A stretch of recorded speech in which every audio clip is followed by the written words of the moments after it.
sommes encore loin de l'objectif de passer sous la barre des 5000 cas par jour. Son bilan chiffré rythme notre quotidien sous le joug du Covid. Jérôme Salomon, 51 ans, a fait irruption dans nos vies en février dernier. Mais cela fait près de 3 ans qu'il est le DGS, le directeur général de la santé, un organisme d'État chargé de préparer la politique de santé publique. Mais aujourd'hui, son image rassurante est mise à mal, notamment son rôle central dans la gestion du stock des masques par la France. Lorsque la Direction générale de la santé a été informée en octobre 2018 que 613 millions de masques étaient en fait non conformes, il a donné l'ordre de les détruire, mais il a demandé de racheter à peine 100 millions de masques.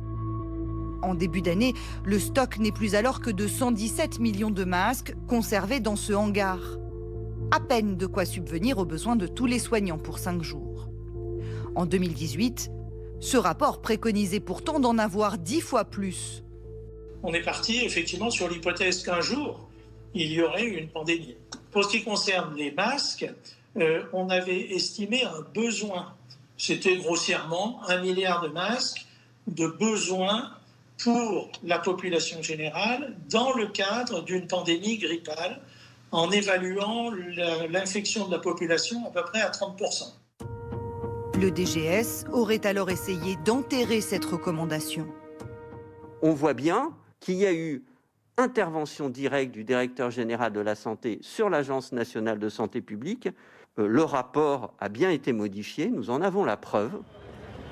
En fait, pour réaliser des économies, Jérôme Salomon préfère ne pas reconstituer le stock en une fois, mais par à-coups. Une stratégie remise en cause par la commission d'enquête sénatoriale. Concrètement, il a donc été décidé, subitement, unilatéralement, sans en référer au pouvoir politique, que le pays ne pourrait plus compter sur un stock massif de masques, et ce, sans même avoir vérifié surtout que les capacités d'approvisionnement permettaient de prendre rapidement le relais en cas de crise. Alors quand la crise éclate, c'est l'embarras. C'est un objet précieux réservé aux professionnels de santé.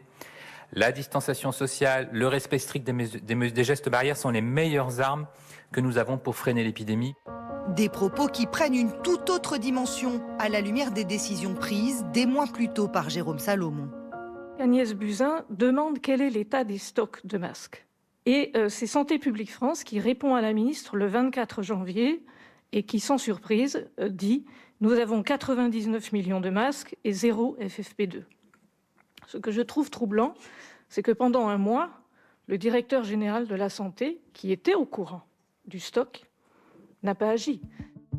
Les sénateurs y voient la volonté de Jérôme Salomon de ne pas se faire contredire de manière flagrante. Toutefois, ils ne transmettront pas ces données à la justice.